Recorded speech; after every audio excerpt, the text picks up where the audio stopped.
এত বড় হয়ে গিয়েছি, সংসার করছি, তারপরেও আব্বুর কাছে আসলে আমার অনেক কিছুই শিখতে হয়। আজকে আমার মেয়ে এবং আমি একাই জার্নি করব রাজশাহী থেকে নওগাঁ। মাঝে মাঝে একা থাকাটাও ভালো লাগে। তো বড় হয়ে গেলাম, তারপরেও চাল কতটুকু দিব, কতটুকু রান্না করব, এগুলো আমার আব্বুর কাছ থেকে শুনে নিতে হয়। আমার আব্বুর কাছে আসলে আমি যেন সেই ছোট্ট বাচ্চাই হয়ে থাকি। মাঝে মাঝে তো মন চাই যেন সেই ছোটবেলায় ফেরত যাই, আব্বুর কোলে যেন থেকে যাই। আসসালামু আলাইকুম, কেমন আছেন সবাই? এখন আমার রুকায়ের কবে কবে ছুটি আছে স্কুল, সে অনুযায়ী বাবার বাড়িতে যেতে হবে।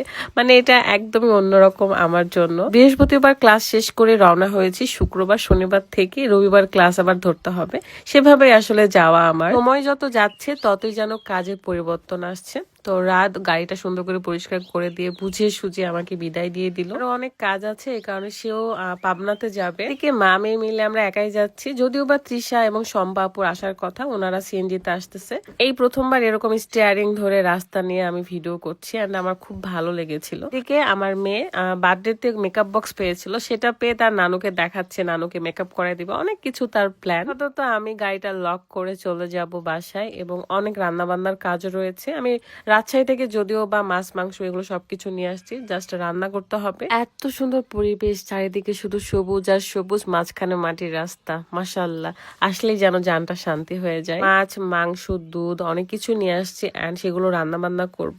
তবে তার আগে একটু দেখাতে চাই, অনেকদিন ধরে আমার সিক্রেট স্কিন কেয়ার আপনাদের সাথে শেয়ার করিনি। স্কিনকে উজ্জ্বল করার একটা কম্বো দেখাবো, যেখানে একটা থাকবে সোপ, সিরাম এবং একটা নাইট ক্রিম। স্কিনের দাগগুলোকে রিমুভ করার সাথে সাথে স্কিনটাকে ফর্সাও করবে। গোট মিল্ক সোপটা কিন্তু আমরা সবাই জানি স্কিনের জন্য কতটা বেশি উপকারী, এবং আমি সকাল সন্ধ্যায় এটা ব্যবহার করি। স্কিনকে ভেতর থেকে ক্লিন করে, সাথে ইনস্ট্যান্ট একটা গ্লো নিয়ে আসে।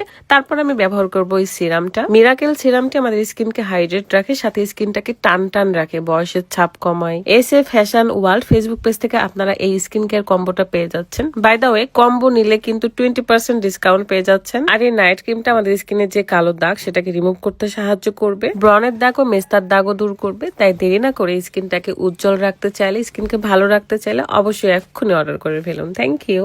যেহেতু রাজশাহী আমানা বিগ বাজার থেকে আমি গরুর মাংস কিনি, তো সেখানে আসলে আইস করে দেওয়া হয়নি, তাই তাড়াহুড়ো করে আগে ডিপে রাখলাম, এবং রান্না বান্না সব জোগাড়পাতি করার পর তারপর বের করব। আব্বু বাকি বাজারও করতে গেল, কারণ আব্বু কয়েকটা দিন ধরে একাই ছিল। আমার ভাবিরা একটু বাবার বাড়িতে বেড়াইতে গেছে। আসলে বাবার জন্য মেয়ে ছাড়া কেউই তার টেক কেয়ার করবে না, খুব স্বাভাবিক। পরের মেয়েরাও হয়তো বা বোঝে না, যদিও বা আমি আমার শ্বশুরকে অনেক বেশি ভালোবাসি, অনেক টেক কেয়ার করি। এটাই আসলে প্রত্যেকটা মেয়েরই করা উচিত, শ্বশুর শাশুড়িকে অনেক বেশি ভালোবাসা উচিত, সম্মান করা উচিত। আমার আব্বুর যে খামার রয়েছে ছোট ছোট ব্রয়লার মুরগি, সেগুলো আপনাদেরকে অবশ্যই দেখাবো। এখন নতুন বাচ্চা উঠাইছে, তার আগে রান্না বান্না প্রসেসিং করতে হবে, কারণ রাত হয়ে গেলে তখন ভালো লাগে না অন্ধকারে। আসলে আমার আব্বুর পছন্দের গরুর মাংস, আলু ভাজি এবং রুই মাছ রান্না করব। যদিও বা গ্যাসের চুলায় রান্না দুইটা হয়ে গেছে, এখানে জাস্ট আলু ভাজি করব, না সরি মাছ ভাজি করব, মানে মাছ রান্নাটার ভাত চড়াই দিব। মাছটা ভালো করে ভেজে নিচ্ছিলাম। খড়ির জালের তরকারিটা খুব স্বাদের হয় এবং খুব তাড়াতাড়ি হয়। আমার কাছে মনে হয় যে দুই চুলাতে রান্না চড়াইছি এই কারণে যেন তাড়াতাড়ি হয়ে যায়, কারণ গরুর মাংস হতে তো অনেক টাইম লাগে। যদিও বা তৃষা এবং শম্পাপুর সাথে আমি গল্প করতে করতে রান্না কমপ্লিট করে ফেলেছি। আপনাদের দিনকাল কেমন যাচ্ছে বলেন তো? আমি এখনো আব্বুর কাছ থেকে অনেক কিছু শিখি। মানে আব্বুকে জিজ্ঞাসা করছিলাম, আব্বু আমরা তো 5 জন, তাহলে কয় কোটা চাল দিব, এই সেই।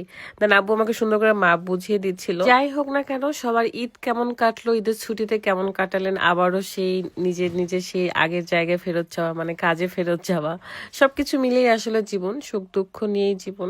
আমার আসলে অনেক অনেক বেশি মন খারাপ আজকে, কারণ মানুষের এত উপকার করেছি, এত কিছু করার চেষ্টা করেছি, ভালো রাখার চেষ্টা করেছি, তারপরও কেন জানি ঘুরে ফিরে আমি ভালো থাকতে পারি না। কষ্ট আর ব্যথাগুলো শুধু আমার দিকেই তেড়ে আসে। মানুষকে আমি যতটুকু বুঝি, কিন্তু মানুষগুলো আমাকে বোঝে না। আমি যা চাইবো সেটা ঠিক বিপরীতটাই হয়, কারণ আমি বোকা আর অল্পতে মানুষকে ভালোবাসি, বিশ্বাস করি, ভালো থাকবো ভেবে অনেক কিছুই বলি, কিন্তু ভালো থাকাটা আর হয় না। যাই হোক না কেন, সবাই ভালো থাকবেন। আমার রান্না বান্নাও শেষ, অ্যান্ড বাবা মাকে অনেক বেশি ভালোবাসবেন, পরিবারের মানুষকে ভালোবাসবেন।